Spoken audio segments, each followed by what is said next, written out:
तो हम बात करने लगे हैं मोनोक्लोनल एंटीबॉडीज़ की, जो कि कंटिन्यूएशन है टारगेटेड थेरेपी की।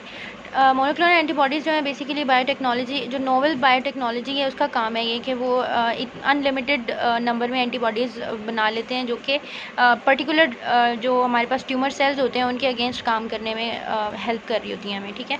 अच्छा, उसके बाद है monoclonal antibodies may be administered as a single agent और कम्बिनेशन विद कीमोथेरेपी, ठीक है। तो हम इसे कॉम्बिनेशन थेरेपी में भी यूज़ कर सकते हैं और सिंगल शॉट भी दे सकते हैं, ठीक है। उसके बाद है दे मे बी मॉडिफाइड टू अच्छा जी, अनलेबल्ड एंटीबॉडीज़ बना सकते हैं या फिर रेडियो लेबल्ड एंटीबॉडीज़ हो सकती हैं, इम्यूनोटॉक्सिन एंटीबॉडीज़ हो सकती हैं, या फिर इम्यूनो ड्रग कॉन्जुगेट्स एंटीबॉडीज़ हो सकती हैं, ठीक है। ये सारी टाइप्स हैं किसकी, मोनोक्लोनल एंटीबॉडीज़ की, जो कि किसके अगेंस्ट काम कर रही हैं, ट्यूमर सेल्स के अगेंस्ट काम कर रही है, ठीक है। इसलिए बड़ा पोटेंशियल रोल है इनका अगेंस्ट ट्यूमर्स, ठीक है। इसका अच्छा, नेक्स्ट हम बात कर लेते हैं स्मॉल मॉलिक्यूल्स की, ठीक है।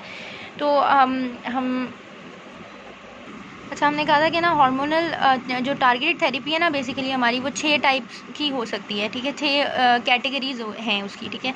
एक हमने पहले वीडियो में बात कर ली है हार्मोनल थेरेपी और साइटोकाइंस की। अब हमने बात कर ली मोनोक्लोनल एंटीबॉडीज़ की। अब हमारे पास रह गई हैं small molecules, antisense RNA structure और कैंसर वैक्सीन्स, ठीक है। तो अब हम बात कर रहे हैं किसकी, स्मॉल मॉलिक्यूल्स की, ठीक है। तो स्मॉल मॉलिक्यूल्स में हमारे पास आ जाता है small molecules drug block specific enzyme pathways and growth factors receptors, ठीक है। तो जो ग्रोथ फैक्टर के रिसेप्टर्स होते हैं ना उनको ब्लॉक कर देते हैं, और जो स्मॉल जो पाथवेज हैं हमारे उनको ब्लॉक कर देते हैं, जो स्मॉल मॉलिक्यूल्स हैं, ठीक है।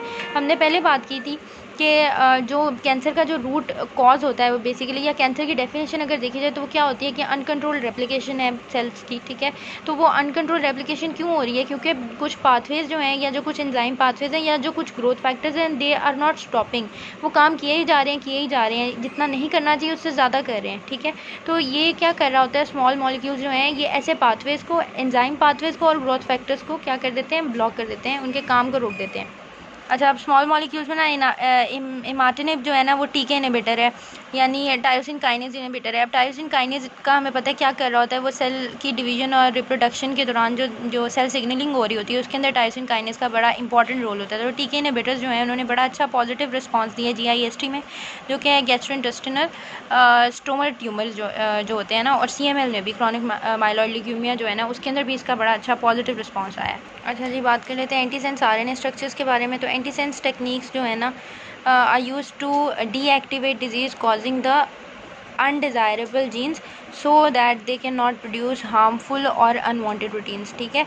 तो क्या होता है कि जो एंटीसेंस टेक्निक्स हैं ना वो क्या करते हैं कि ना डिजीज़ कॉजिंग जीन्स जो होते हैं ना, या फिर जो अनडिज़ायरेबल जीन्स होते हैं जो हमें चाहिए नहीं है, या जो जो जीन्स जो है वो डिस्टर्बेंस कॉज कर रहे हैं, उनको जो है वो डीएक्टिवेट कर देता है, ठीक है। तो इसलिए ये भी हमें पता है कि जो कैंसर है वो बेसिकली जेनेटिक ही मतलब जेनेटिक इन अ वे कि वो जीन्स से रिलेटेड है, क्योंकि जीन्स ही होते हैं जो जिनके अंदर पूरा जो है वो रिपीटेड उनका रेप्लिकेशन और फिर सब चीज़ें जो हैं वो हमारे पास जो है uncontrolled replication, uncontrolled cell division जो है वो हमारे पास कैंसर कॉज कर रही होती है। तो वो जहाँ पे एक म्यूटेशन हो गई जिसकी वजह से कैंसर कॉज हुआ है, तो वो अगर उस पर्टिकुलर जीन को ही हम डीएक्टिवेट कर दें तो definitely we can cure cancer, ठीक है। तो इस पॉइंट ऑफ व्यू के साथ एंटीसेंस आरएनए स्ट्रक्चर्स जो हैं वो यूज़ हो रहे हैं कैंसर थेरेपीज़ में, ठीक है। अब बात कर लेते हैं कैंसर वैक्सीन की। तो potential roles for vaccine include passive और एक्टिव स्पेसिफिक इम्यूनोथेरेपी, ठीक है। पैसिव या एक्टिव स्पेसिफिक इम्यूनोथेरेपी की इसमें है। उसके बाद है कि with passive immunotherapy the goal is to stimulate the immune system using exogenous cytokines, ठीक है, antibodies, immune cells and growth factors, ठीक है। तो क्या होता है कि हमें पता है कि पैसिव इम्यूनोथेरेपी जो है उससे हमारा क्या होता है कि इम्यून सिस्टम को बूस्ट अप कर दिया जाए। Active immunotherapy specific tumour associated antigen एलिसिट्स and endogenous immune और एंटी ट्यूमर रिस्पॉन्स। अच्छा, जो एक्टिव इम्यूनोथेरेपी है वो किसी स्पेसिफिक ट्यूमर के अगेंस्ट होगी, ठीक है। और जो वैक्सीन्स जो है ना वो हम कैसे दे सकते हैं, हम इंट्रा मस्कुलरली भी दे सकते हैं, सबक्यूटेनियसली दे सकते हैं और इंट्रा डर्मली भी दे सकते हैं, ठीक हो गया। अच्छा, उसके बाद थ्योरेटिकल एडवांटेजेस देख सकते हैं। जो कैंसर थेरेपी की है हमारे पास जो कुछ थ्योरेटिकल एडवांटेजेस जो हैं वो ये हैं कि increase in immunologic response to the tumour, ठीक है। हमें पता है कि अगर हमारी इम्यूनिटी ज़्यादा हो जाएगी और हमारी इम्यून रिस्पॉन्स स्ट्रॉन्ग हो जाएगा तो डेफिनेटली कैंसर के साथ फाइट करना ईजी हो जाएगा, ठीक है। या कैंसर हो सकता है कि कैंसर डेवलप ही ना हो, क्योंकि म्यूटेशंस हमने पहले पढ़ा था कि तभी सक्सेसफुल होती हैं अगर चेक पॉइंट्स फेल हो जाएं या इम्यून सिस्टम फेल हो जाए, ठीक है। तो जब इम्यून सिस्टम स्ट्रॉन्ग है तो कैंसर डेवलप ही नहीं हो करेगा, या फिर अगर डेवलप कर भी गया तो इम्यून सिस्टम उसके साथ अच्छा फाइट बैक कर लेगा, ठीक है।